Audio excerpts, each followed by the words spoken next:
अस्सलाम वालेकुम। मैं एडवोकेट खुर्शीद आलम इस मुल्क के उन 20 करोड़ मुसलमानों के लिए वीडियो बना रहा हूं जो बड़ी चैन की नींद सो रहे हैं। वो चैन की नींद सो रहे हैं और उनके दरवाजे पर एक मुसीबत आकर खड़ी हो गई है। इस बार ये मुसीबत वक्फ अमेंडमेंट बिल 2024 की शक्ल में आया है। बीजेपी गवर्नमेंट ने पार्लियामेंट में मौजूदा वक्फ एक्ट में बदलाव करने के लिए ये बिल पेश किया है।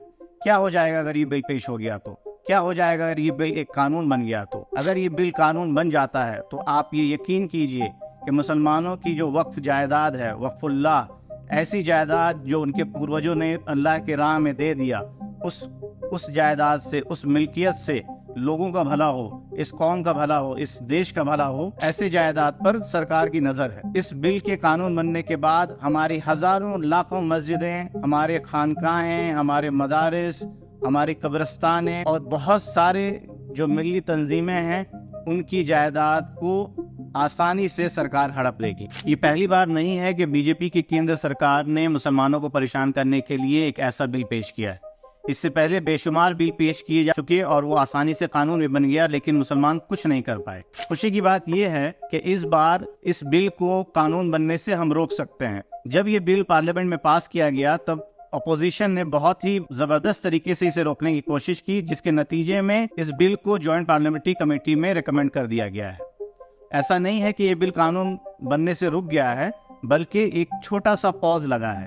अब हम इसे कानून बनने से कैसे रोक सकते हैं? ऐसी सूरत में एक आम आदमी क्या कर सकता है?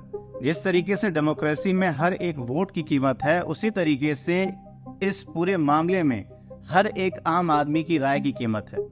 जब इस बिल को जॉइंट पार्लियामेंट्री कमेटी के सामने पेश किया गया है तो जॉइंट पार्लियामेंट्री कमेटी ने आम आदमी से राय मांगी है। जो काम भाजपा सरकार को, बीजेपी गवर्नमेंट को पहले करना चाहिए था, सारे स्टेक होल्डर्स की राय लेनी चाहिए थी, जिनकी वो दावा करते हैं कि इनकी भलाई के लिए बिल लाया जा रहा है, हकीकत में वो हमारी जड़ों को काटने में लगे हुए हैं।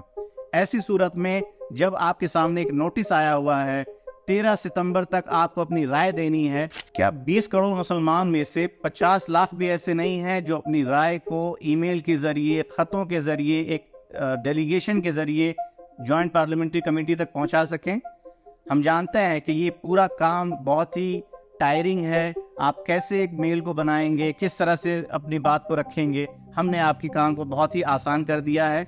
हमारे पास एक खाका तैयार है। उस खाका में हम क्या कहना चाहते हैं सरकार से, हम क्या कहना चाहते हैं जॉइंट पार्लियामेंट्री कमेटी से, वो सारी चीज़ें लिखी हुई हैं। सिर्फ आप स्क्रीन पे दिए हुए QR कोड को स्कैन कीजिए या फिर लिंक को फॉलो कीजिए और ये लिंक आपको आपके ईमेल बॉक्स तक ले जाएगा। वहाँ से आप बड़ी आसानी के साथ मेल भेज सकते हैं, अपने एहतजाज को, अपनी राय को दर्ज कर सकते हैं। 20 करोड़ में से 50 लाख, ये काफ़ी होगा इस बिल को यहीं ख़त्म करने के लिए। हमें मांग करनी है पूरे बिल की रिजेक्शन की, ना सिर्फ एक क्लॉज, ना कि 2 क्लॉज, बल्कि पूरा का पूरा बिल। जब JPC ने नोटिस जारी किया तब बहुत सारी ऐसी तंजीमें हैं, बहुत सारे ऐसे इदारे हैं, बहुत सारे ऐसे इंडिविजुअल्स हैं जिन्होंने क्लॉज की आपत्ति जाहिर की, क्लॉज में कमियां ढूंढी, लेकिन हम पूरे बिल को रिजेक्ट करने की मांग करते हैं। और ऐसी मांग क्यों करते हैं? क्योंकि यहाँ पे सवाल है लेजिस्लेचर के इंटेंट की। इससे पहले जितनी भी हिस्ट्री देखी जाए, वो चाहे ट्रिपल तलाक बिल हो या फिर वो सिटीजन अमेंडमेंट बिल हो, एंटी कन्वर्जन बिल हो, सब के सब बिल में लेजिस्लेचर के इंटेंट पे बहुत बड़ा सवालिया निशान खड़ा हो चुका है। इस बार हम इस पूरे बिल को नकारते हैं, रिजेक्ट करते हैं। एक तारीखी मस्जिद के गिरने का गम हम आज तक अपने सीने में लिए बैठे हैं, और अगर ये बिल पास हो जाता है तो आप अंदाज़ा भी नहीं कर सकते हैं कि कितनी मस्जिदें, कितने मदारिस, कितने खानकाहें और कितनी कब्रिस्तानें हमारे हाथों से निकल जाएगी और हम कुछ कर नहीं पाएंगे। इसलिए आप दिए हुए QR कोड को स्कैन कीजिए, उसमें जो खाका बना हुआ है उसको आप ज़्यादा से ज़्यादा तादाद में शेयर कीजिए, अपनी राय को जॉइंट पार्लियामेंट्री कमेटी तक पहुँचाइए ताकि इस बिल को पास होने से रोका जा सके। और मेरी इस वीडियो को अपने ज़्यादा से ज़्यादा साथियों तक शेयर कीजिए ताकि ये पैगाम भारत के हर कोने तक पहुंच जाए।